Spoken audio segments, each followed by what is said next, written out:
Bugün burada Taşkent'te bulunan bit pazarına geldim.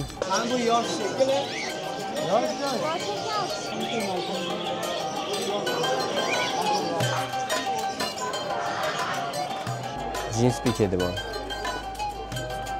Eskiden hatırlar bunları.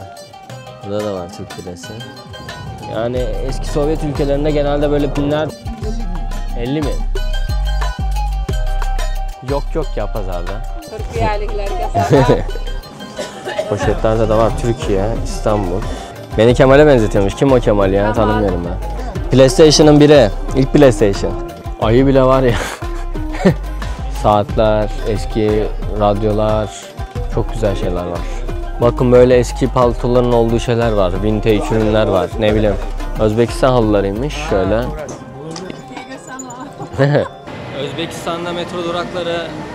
Bu sadece Taşkent'te yapılan bir Özbek yemeği. Ya bu bölge genelde restoranların bulunduğu bölge ve iyi restoranlar var. O gördüğünüz şeyler 5 dolar ya. 5 dolar düşünün 2 kişi. Özbekistan'ı çok seviyorum bu yüzden. Burası yazarların bulunduğu bir alan. Taşkent'in parkları da çok güzel. Dünyanın en yeşil başkentlerinden bir tanesiymiş Taşkent. O bilgiyi de verelim. CZN Burak var burada. Çok böyle yabancı bir yerde hissetmiyorsunuz hani Özbekistan'da da. Ha, burası akşam herhalde bayağı güzel oluyordur ya.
Selamlar dostlar Taşkent'ten.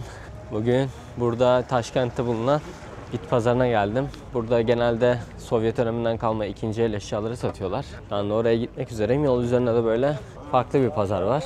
Daha çok kıyafetlerin vesairelerin satıldığı. İşte muhtemelen herhalde insanlar buraya gelirken bu kalabalıktan faydalanmak isteyenler buraya da farklı bir pazar kuruyor diye tahmin ediyorum.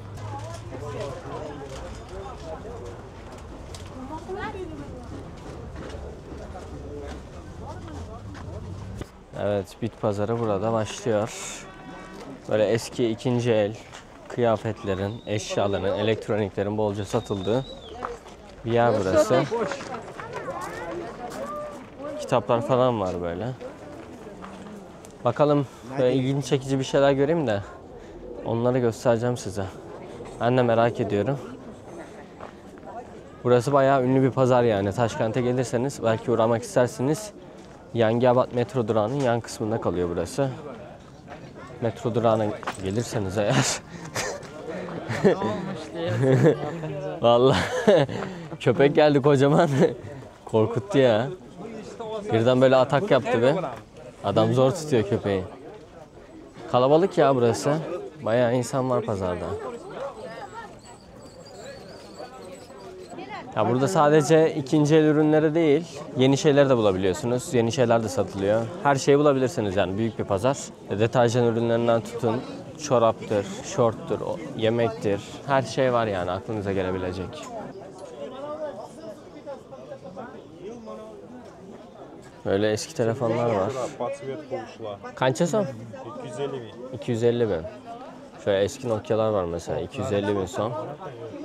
Ne yapıyor 250 bin son? 12 bin son 1 dolar yaptığını düşünsek 20 dolar yapıyor. Çok da ucuz değilmiş. Eski bir Nokia'ya göre yani. Burada bakın kuşlar var. Muhabbet kuşları. Hayvanlar da var pazarda. Farklı farklı böyle.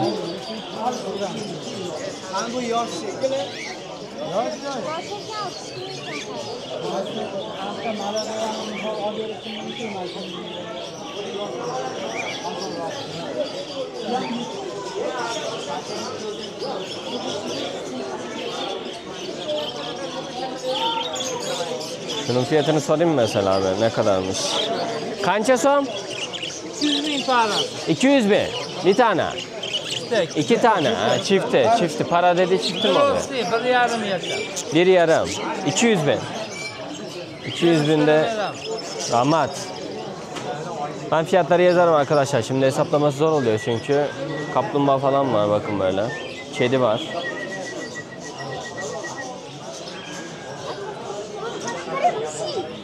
Mişik mi?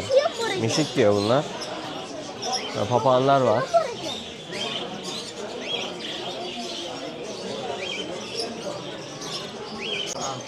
Burada tavşan var bakın. Güvercinler var. Kirpi var. Kirpi bile satıyorlar ya. Kirpi garip geldi yani. Hani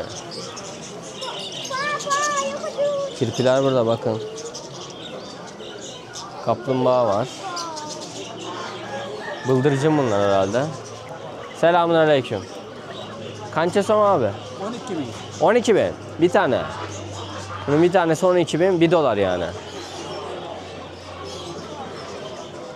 Bayağı ucuzmuş. Rahmat. Bayağı ucuz değil mi ya fiyatlar? Tavşanlar var böyle bakın.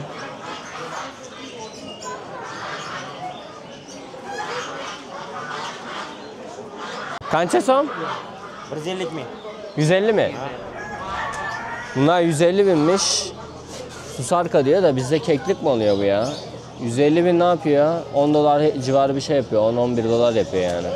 Ben bunların fiyatlarını bilmem yani. Varsa bilenler böyle karşılaştırırsa Türkiye'deki fiyatlarla başkaları da faydalanmış olur. Bunlar $1 mesela düşünün. Tavşanlar var. Hindiler var. Bayağı hayvan pazarına döndü ya burası. Ördekler var.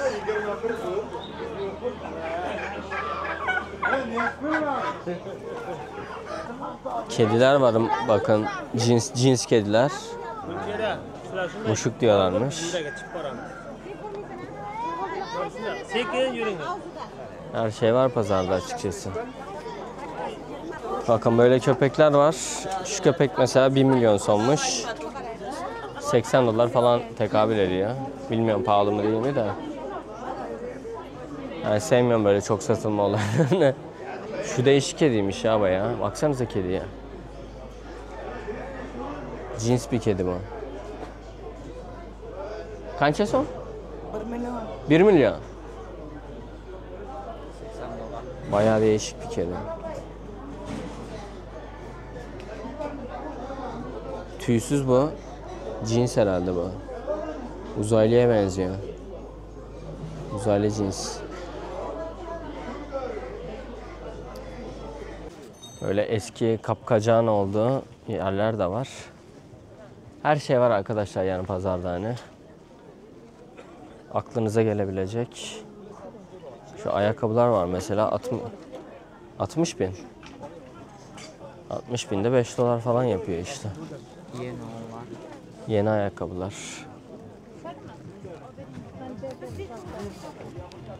Burada eski DVD filmler var.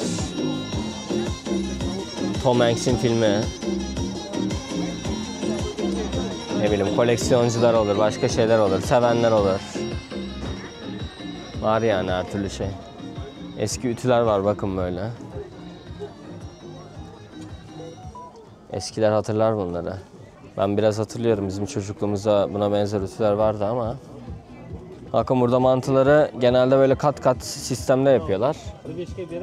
Tencerelerin altı delikli. Buhar akıyor yani aralarında. Kat kat hepsi farklı farklı mantı yapıyorlar. Sokaklarda falan görürsünüz bunları. Bu tencere seti mesela 250 bin. O da işte $20 falan yapıyor.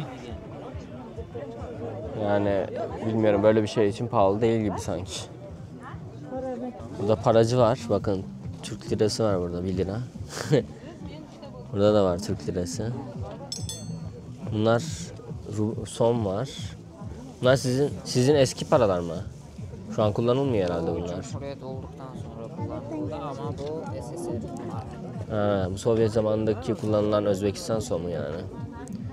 Özbekistan Respublikası diyor. 99 ya bu. Cumhuriyet, evet. Ha, bu sonrası. Bu sonrası için bu mesela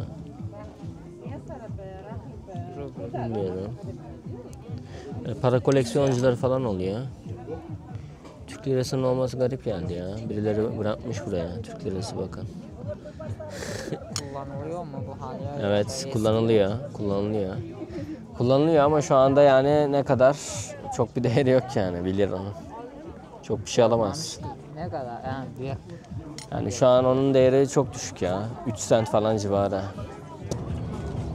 Yani eski Sovyet ülkelerinde genelde böyle pinler, Sovyetlerden kalma pinler çok fazla oluyor. Ve merakı olanlar, biriktirenler falan buralara uğrayabilir.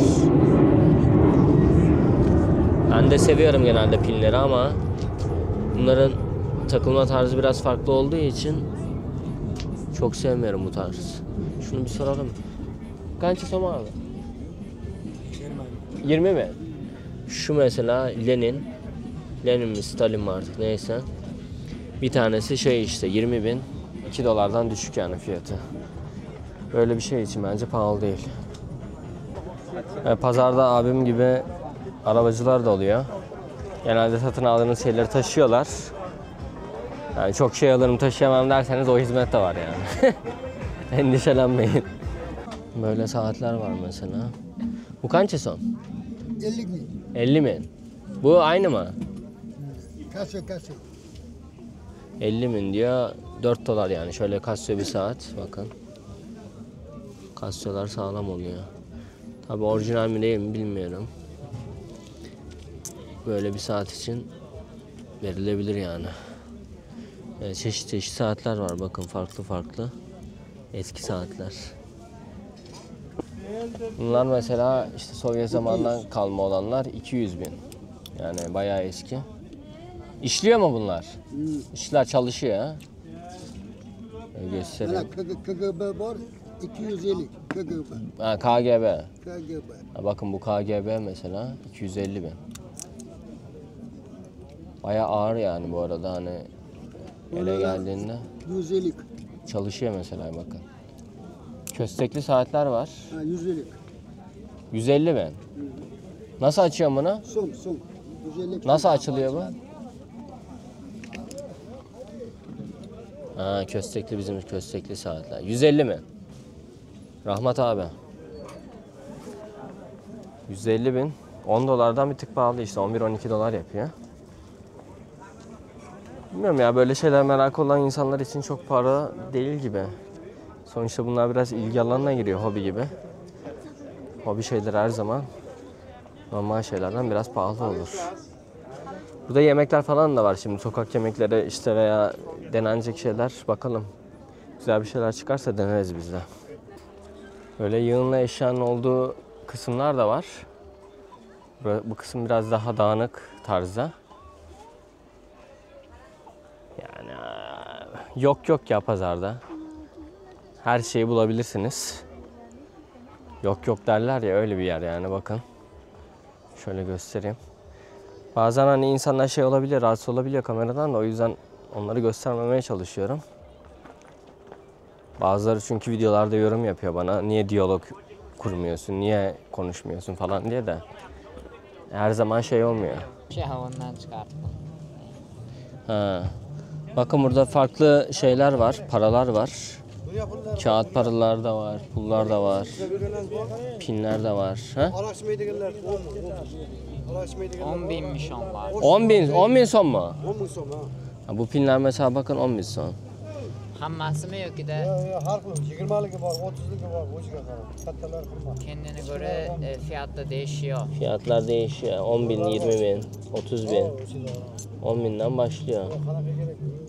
Ama burada genel olarak pullar, şöyle pinler de var. Bakın. Ben pinleri seviyorum. Bilmiyorum da şimdi kimin ilgisini çekiyor böyle şeyler, kiminin çekmiyor. Tema qanaqa? Tema aydin sportmi? Ha? Sport kerakmi? Uning ichida sportlar bor. Özbekistan var mı? Özbekistan. Nimasi? O'zbekiston nima kerak? Bayrak. Ha, bayroq, mana bayrog'i bor, hozir beraman. Hozir, 1 minut. Hazır. Nasıl hazır? Bana bayağı Özbekistan. Bana. Ha burada. Ha öyle değil, böyle pinli, böyle. Bunun gibi. Bu değişikmiş ya. Kere habire medal. Şu var Haydavçılardaki. mesela, Sovyet döneminden kalmış. Evet, evet. Bunlar kaç para? Kança som? 10 mu? Ha. Som. Som. 10 bin som. Ha da. Ha, bunlar 10 bin sommuş mesela. Kichkinalar 10 mu da atak inostransklar 20. 10 bin ama Ya, büyük olanları 20 bin diyor. Ya atak 20 katta bunlar 35. Ha, bunlar 100 mana har xil. Смотри, Ha, at demen onlar şey değil mi? Da Apolet. şeyde, da. Asker. Mana asker var. Türkler mi? Azerbaycan. Türk. О, хорошо. Türk. Хорошо. Kardeşlerim. Kardeş abi. Вот, советский, вот это, мат героина, ветеран труда советский, Ментовский, вот война, разные там. Askerleri gerek. Bu kança? 10 bin. Som. Şu güzelmiş ya. Bu haydavchilardaki, O'zbekiston haydavchi anakalari bormi? Qaysi? Bu 70 ming deyapman. 50'ga vermadim, 50 verim. Ben böyle pin seviyorum, böyle de ufak seviyorum. Da. Bakalım gezelim biraz daha. Sağ olasın abi. Rahmat. Aman bol, sağ ol. Sağ olasın. Gelmeyeceğimiz. Bakalım biraz daha gezelim ya. Sonra belki daha güzelini buluruz. Genelde bir şey alınca sonra güzeli bulunuyor. Selamünaleyküm abi. Kança son bunlar? 9.000 so'm. 9000 son. Ha, nechta? Şaşlık mı bu? Kebap mı? Kebap. Kebap. 9000 son. 1 dolardan daha düşük yani. Daha aç değiliz ama. İstanbul diye bak. İstanbul poşetleri. İstanbul burada çok kullanılıyor ya. Poşetlerde de var. Türkiye, İstanbul. Bakın pazarda hani kuru meyve de var. Şöyle elma kurusu var 10.000 son. 25.000, 20.000 kayısılar var işte 30.000, 15.000. Değişiyor işte türüne göre, çeşidine göre. Şurada kuru üzümler var bakın. Sarı üzüm 50.000 son. Ben fiyatları yazacağım. 80.000 son. Badem var böyle 90.000, kabuklusu 70.000. Fıstık var 130.000. Öyle yani fiyatlar. Kahve aldık da kahve içiyoruz. Kahve de 5.000 son pazarda. Türkiye. Selam mı? Kandaysınız? Özünüz yakşı mı? Türkiye'liklerge selam. Türkiye Хорошо. Хорошо. Ben de gitmek istiyorum. Televizorda reklama хорошо. Seriyaller хорошо mu? Seriyalarda Kamalo, Nihalo, istadan tekrar. Rahmat. Yaxshi, ularım. Selamlar. Siz ham yaxshi, zo'r. Zor. Nimaga o'xshaysiz ana haligi? Kimisi çekilmesini istemiyor, kimisi de beni çek diyor. Hususi. Değişiyor işte. Biz de genelde izin alıyoruz. Böyle şeyler var bakın. Seni Kamal'a benziyor diyor. Dizi var ya. Kim o? Kamal? Dizi var. Adı neydi? Tam Kemal mi? Kemal'e benzetiyormuş beni. Kim o Kemal? Serialdagi Kamalsiz. dizide olan. Serialdeki Kemal'e benziyor diye seni. Kamalga salom, Nihalga salom. Nihalga selam. Amirga salom. Aleykümselam. Amirga ya. Emirge. Beni Kemal'e benzetiyormuş. Kim o Kemal ya? Tanımıyorum ben. Kamal, Amirxon hamma lublu sevardi. Herkes seviyor. Yakşı mı? Yakşı mı onlar? Kara seviyor. Nihal öldü mü? Şeydi abi. Bilmiyorum ki Nihal kim? Kim Nihal? Nihal, Kayseri Amirga Ali ya. sevgilisi. Türkiye'dagi Nihal. Hangi dizi? Kara Sevda mı? Ha? Teyzem telefonla konuşuyordu vallahi bıraktı. Emir. Bence Kara Sevda olmalı. Kara Sevda mı?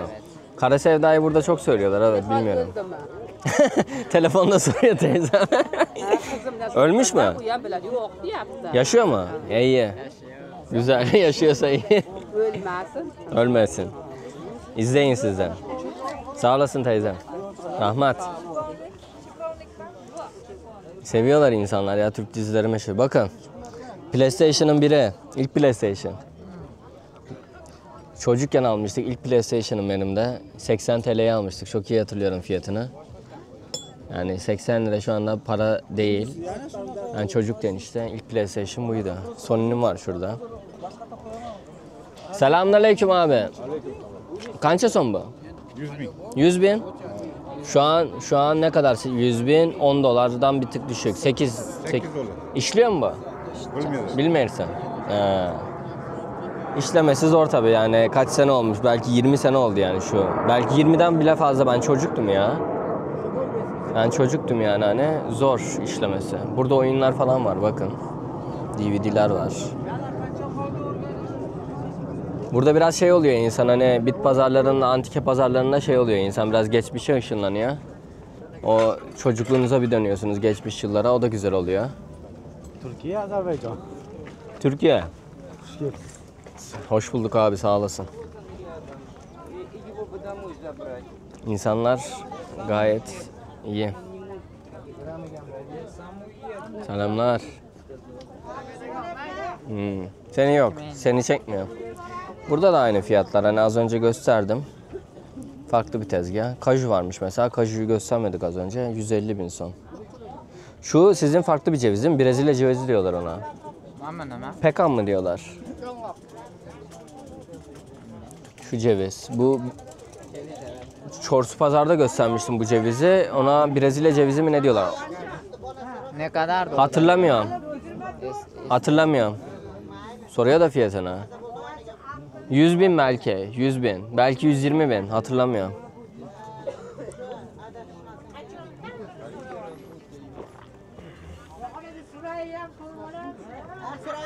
Selamünaleyküm. Kaça son balıklar? Музафар, покажи мне, пожалуйста. Allah'ım 45 bin. 45 mi? 45 bin. 30 bin. 20 bin. 15 bin. Ha, bunlar boyutuna göre değişiyor bakın. Kuru balık burada çok yani Orta Asya ülkelerinde çok fazla tüketiliyor. 20 bin, 25 bin, 30 bin, 45 bin diye değişiyor fiyatlar. Bu ne? Mal. Ya değil mi? Bu kaç? Bu 25 bin. 25 bin. Kilosu? Kilosu 25 bin. Bu da şey, ineğin yağıymış. Burada farklı balıklar var bakın. Yani tütsülenmiş balık bunlar. Bunun bir tanesi mi 25 bin? Bir tanesi 25 bin. Bir tanesi. Tasma da. Kilosu mu? Bitti. 30 bin. Ha, kilosu değil yani 30 bin. Anladım. Rahmat kardeş. Yani kuru balık kültürü burada çok yaygın. Ben hiç denemedim. Ağır bir kokusu var şimdi, tütsülenmiş şeylerin kokusunu biliyorsunuzdur belki. Peynir falan da var mesela tütsülenmiş burada. Bayağı ağır oluyor. Burası neymiş ya böyle, tren istasyonu? Buraya tren istasyonuna geldik böyle de anlamadım niye böyle bir yere geldik. Burada da satıcılar var. Böyle ürünler de var eski bizim çocukluğumuzda salonlarda olan vazodur ne bileyim. Bizim çocukluğumuzda olan ürünler yani. Şöyle bir tane pin aldım. Rusya'daki Elbrus Dağı'nın pini. 5633 metre. 5000 son verdim şuna. Ne kadar yapıyor da? 40 cent falan yapıyor yani. Bayağı eski, çok kaliteli değil ama bir niyet ektik yani Elbrus için, bakalım. Biz dağları seviyoruz. Elbrus Rusya'nın, aslında Avrupa'nın da diye geçiyor da onun şaibeleri var biraz. Kimisi Mont Blanc diyor, Rusya'yı Avrupa kabul etmedikleri için. Kimisi Elbrus diyor. Avrupa'nın en yüksek dağı yani. Evet, videonun ortalarına mı geldik artık bilmiyorum da. Buraya kadar izleyenler Elbrus yazarsa sevinirim. Bu videonun şifresi de Elbrus olsun. Güzel ya, keyifli böyle yerleri gezmesi. Ben seviyorum. Eski kıyafetler de var. Dediğim gibi yok her şeyi bulabilirsiniz.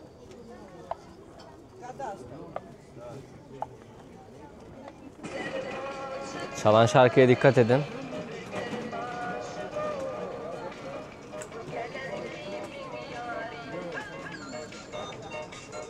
Mavi mavi masmavi çalıyor. Ama başka birisi söylüyor tabii. Böyle değişik sürprizler oluyor ya. Bakacağız mı şuraya? Evet, burada da antika dükkanlar var. Dükkanların içinde bayağı ürün var. Burayı sonradan fark ettik. Kıyafetler var bakın böyle. Eski geleneksel kıyafetler. Şu bayağı güzelmiş mesela. Özbekistan bayraklı halı. Burada çalgılar var. Ayı bile var ya. Canlı mı ayı bu? Gerçek ayı değil mi bu? Dondurulmuş ayı. Baksanıza ya, dondurmuşlar ayıyı. Pençelerine falan. Canlanır mı, ne diyorsun? Hiç ayı gördün mü hayatında? Yok. Baksana. Şapka takmışlar bir de ayıya. Kadın şapkası. Bunlar gerçek. Ya burada bakın sandıklar falan var eskiden kalma. Yani buradaki ürünler çok şey hakikaten. Çok eski.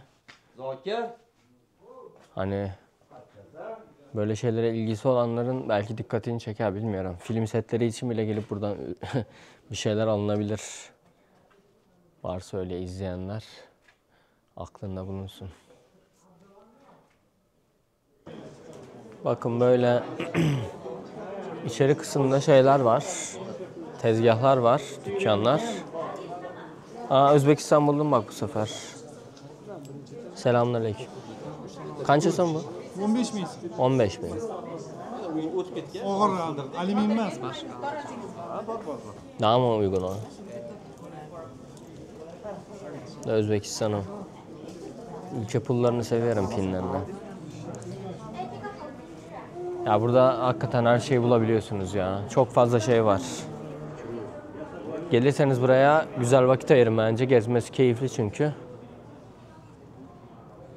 Çok farklı ilgi alanları var. Bence gezerseniz keyif alırsınız. Eski gazeteler, dergiler. Yani her şeyi bulabilirsiniz ya.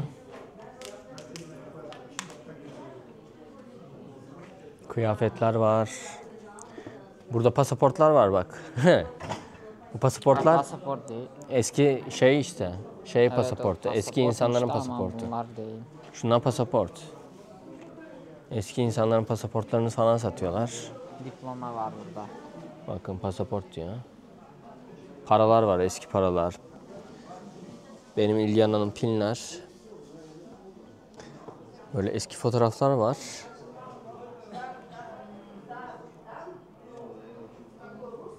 Yani kim bilir kimin fotoğrafları yani. Belki de ölüp gitti sahipleri yani. Burada böyle ülkelerim var. İstanbul'da varmış bakın burada. İstanbul, Dubai, Kudüs, Prag. Farklı farklı bir sürü yerim var yani.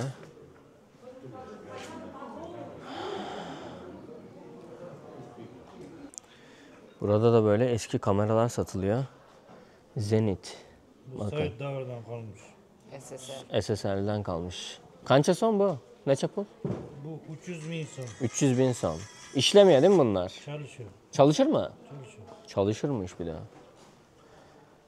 300 bin. Güzel aslında çalışan bir kameraya göre. Zenit. Böyle hançerler var. Çok güzel şeyler var ya. YouTube üzerinden. Benim YouTube mu? Evet onu soruyorum. Bahadır, Tortop. Siz de abone olun arkadaşlar bakın. Abone oluyorlar bize. Bahadır. Bahadır. Rahmat. Abone oldu abimiz sağ olsun. Spasiba. Bakın burada şeyler var. Bunlar da Sovyet döneminden kalma. Bu Sovyet davrında kim komünist olgan olsa bu Bunlar ha. Bunlar kança ne çapıl? bu 30 bin son. 30 bin son. Heh, tabii. Daha da sormuyorum artık, pul yeter. Sıkılmıştır insanlar bence. Bakın böyle bisikletler çok değişik. Telefonlar var. Farklı şeyler var. Beni çekiyor. Kardeşimiz, o da fotoğrafçıymış 5 yaşından beri. Çekiyor. Adın ne? Samira. Samira. Bahadır bende. Eski bayraklar var. Eski enstrümanlar var. Burası bayağı şey ya. Renkli. Saatler, eski radyolar. Çok güzel şeyler var. Memnun oldum. Rahmat. Görüşürüz. Bakın. Kamera, saat, Çalışıyor. daktilo, evet. Duyuyor musun sesini? Burada evet. Bu. Şu. O mu? Ha olmuş. Bizim eskiden vardı böyle evde saatler buna benzer. Bakın böyle eski paltoların olduğu şeyler var. Vintage ürünler var. Ne bileyim. Böyle şeylere ilgisi olan insanlar gelebilir buralara. Bu vintage şeyleri çok seviyorlar Türkiye'de, moda. Fiyatlar falan da herhalde uygundur diye tahmin ediyorum. Çünkü bize de hazır. Bakın burada böyle döşekler var. Bunları çok kullanıyorlar evlerde falan. Oturmaya, yatmaya. Değil mi? Kullanıyoruz. Halılar. Çekim mi? Evet. Çekti. Şöyle halılar var. Bunlar nereden geliyor? Özbekistan. Özbekistan halısı mı bunlar? Burada üretiliyor yani halı. Özbekistan halılarıymış. Şöyle göstereyim. Blogger'ım. Türkiye'den. Bahadır Tortop. İzleyeceğim mi abi? Bakacak mı? YouTube'dan. Görmüyor mu? Önce görmedim diyor. Şimdi hindi bakarsın artık. Hindi. Andaka veremem de Sahife? Ha, andakası var. Linkini. Ati alakada var mı? İnternette topsa ola diyor. Bahadır Tortop. Kapı vereyim de Dünyayı geziyorum. Kardeşimiz abone oldu bakın. Siz de abone olun. Videoları kaçırmayın. Değil mi? Rahmat. Endi kuzatamiz. Türkiye'ye selam söylüyorsunuz mu? Selamlar. Yaqinda mehmon kuzatib keldim Turkiyaga men. Var- Kecha aeroportda. misafir gönderdim diyor. Misafir gönderdin yakında. Yakşı mı? Oturdum. Tamda. İş var mı orada çağırsana. Var, iş var. Türkiye'de iş çok. Çok iş. Kop. Kop iş. Gelin. Rahmat. Numara istiyor senden. Benim yok işim. Bularni qachon Ben vloggerım. Neredesin? Ne zaman paylaşırsın bunu diyor. Bir ay sonra. bir oydan keyin Bir ay ya. boramiz. Hindi Kırgızistan. Sonra Özbekistan. O'zbekiston qachon YouTube'ga Bir aya. Bir aya. Ket var. Böyle balık ürünleri işte olta satan bir yere geldim de kamp ürünleri falan var mı diye bakayım dedim. Şöyle bir tane bardak var bakın. Çok hafif, hani yok gibi bir şey. Alüminyum gibi malzeme. Çin malı. 10.000 son. $1'dan daha düşük şu. Yani alınabilir aslında da gerek yok ya. İhtiyacım yok, var benim bardağım. Evet, pazar turumuz burada sona eriyor arkadaşlar. Şimdi başka bir yere devam ediyoruz. Biraz bir şeyler yiyeceğiz hem. Sizi de sıkmak istemiyorum açıkçası. Pazarda beğendiğiniz şeyleri yazarsanız sevinirim. Ben bit pazarına önceden şeyde gitmiştik bunun gibi. Kırgızistan'da bir karakol tarafına gitmiştik, Slovik markete. O videoya da bakabilirsiniz merak edenler olursa eğer. Sevip sevmediğiniz şeyleri de yazarsanız sevinirim. Veya fiyatının ucuz bulduğunuz, pahalı bulduğunuz ya da şu ilgi çekici dediğiniz şeyler varsa yorumlarınızı bekliyorum.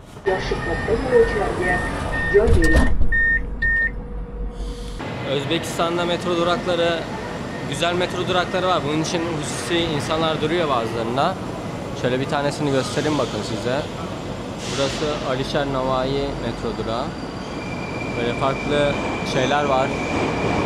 Yukarısı çok güzel yine. Görebilirsiniz. Yani ilginizi çekiyorsa duraklarda durup bakabilirsiniz. Kozmonotlar durağı vardı mesela, bir önceki çekmeye çalıştım da çok çıkmadı orası. Orası da güzel, astronotların falan oldu.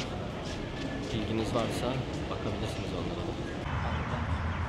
Burası Halklar Meydanı merkezi. Şöyle hazır geçerken göstereyim. I love Taşkent yazıyor. Özbekistan bayrağı var. Bir önceki videoda Taşkent'i gezmiştik. buradan geçmemiştim. Taşkent büyük bir yer yani bir günde gezmesi zor. Geçen videoda sokakta narin görmüştüm. Bu sadece Taşkent'te yapılan bir Özbek yemeği. Şimdi size onu göstereceğim. Ne bu? Erişte ve at etinden ve soğandan oluşan bir yemek. Sadece bu Taşkent'te yapılıyormuş. Bilmiyorum diğer şeylerde bulabilir misiniz ama sadece şey olduğu söylendi bana. Burada olduğu söylendi. Bu da çorbası. Et suyu değil mi? Et suyundan bir çorba.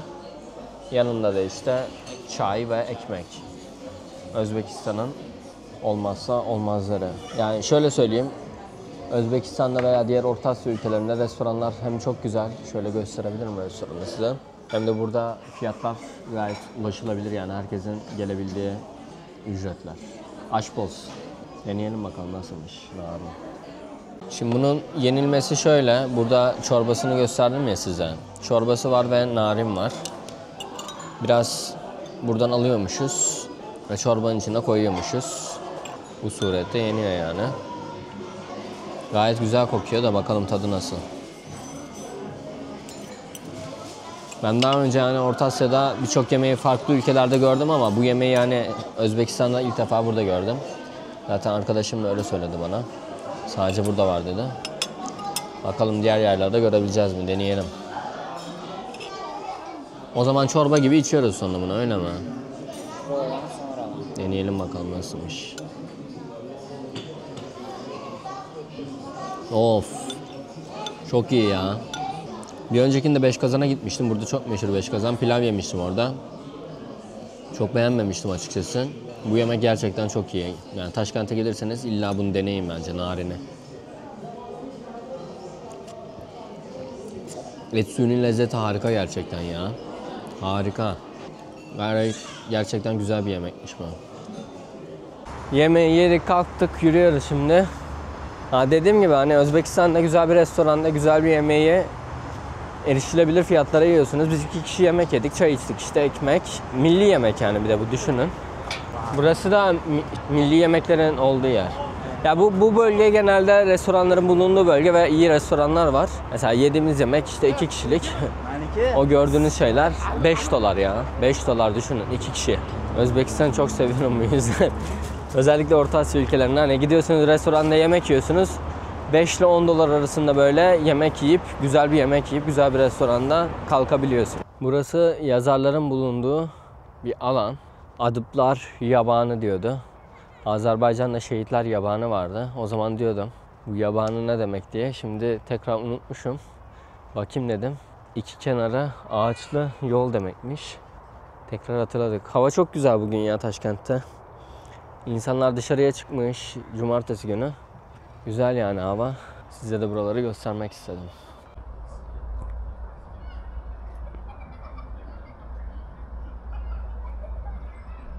Taşkent'in parkları da çok güzel. Dünyanın en yeşil başkentlerinden bir tanesiymiş Taşkent. O bilgiyi de verelim. Çok fazla park var burada. Kütüphane de çok fazla. İnsanlar da böyle sosyalleşmek için geliyorlar. Buralarda vakit geçiriyorlar. Baksanıza her yer çiçekli, böcekli, tertemiz parklar. Bakın parkın en tepesinde de Alişir Nevai'nin heykeli bulunmakta. Özbekistan'ın en büyük, önemli şairi. Onun şeyi bulunuyor. Onun hakkında da birkaç şey söylemek lazım. 14. yüzyılda Orta Asya Türk Edebiyatı'nın en önemli şairlerinden birisiymiş. Çağatay Türkçesinin en büyük temsilcisi olarak kabul edilirmiş yani Alişir Nevai. İşte Ferhat'la Şirin, Leyla ile Mecnun gibi eserlere sahip. Büyük eserler yani. Hazır önüne gelmişken onu da göstermek istedim. Bu şu an yürüdüğümüz yerde Milli Bağ. Böyle içeride bir gölet var. Bu doğal bir gölet mi acaba? Yapay bir gölet mi? Bro. Ben yok. Rahmet. Duramiz mi? Yok. Burada çok meşhur bu boks şeyleri de. Vuruyorsunuz işte. Bakın böyle şeyler var. Deniz bisikletleri falan var. Dolaşıyorsunuz. Çok güzel ya buralar hakikaten. Taşkent'e 3 gün ayırın bence yani hani aceleniz yoksa. Adam akıllı gezmek için 3 gün gerekiyor ki böyle şehri biraz tanıyabilin. Yoksa bir günde gelip gezerseniz hiçbir şey anlamazsınız burada. Bakın böyle bir yere geldik. CZN Burak var burada. Şurası Magic City'ymiş. Işıl ışıl, güzel. Şurada da hemen kapıda şey var, Esva2 var. Az önce geçtiğimiz yerde Türk restoranları vardı. Burası şey gibi yani çok böyle yabancı bir yerde hissetmiyorsunuz hani Özbekistan'da da. Türkiye'den çok uzakta hissetmiyorsunuz. Oradan bana bakıp gülüyorlar. Yani Türkiye'den çok uzakta hissetmiyorsunuz hakikaten burada. Gelin görün buraları, yabancılık çekmezsiniz. Buralar bayağı güzelmiş yalnız. Magic Cinema. Bu firmalarda reklam olmasın, hani ben bilgi amaçlı söylüyorum. Bir reklam şeyi yok yani. İçerisi de bu şekilde ışıl ışıl. Burası akşam herhalde bayağı güzel oluyordur ya. Şu an hava kararmak üzere de ona rağmen kalabalık. Bayağı güzelmiş ya buralar. Ben normalde sevmiyorum da böyle yerlere. Burası güzelmiş açıkçası, hani yalan yok. Gelinip görülebilir Magic City. Ön tarafı böyle Disneyland gibi. Birazdan orayı da gösteririm. Şu önümdeki şey böyle Disneyland'a benziyor da tabii aynısı değil. Benzeri. Basri. Bu da Türk restoranı gibi sanki ama anlamadım. Türk bayrağı var. Türk restoranı çok fazla. Burada köfteci Ramiz var bakın şurada. Yani böyle en güzel yerleri kapmışlar gibi sanki, öyle geldi bana. Erken gelmiş herhalde. Basri Baba var.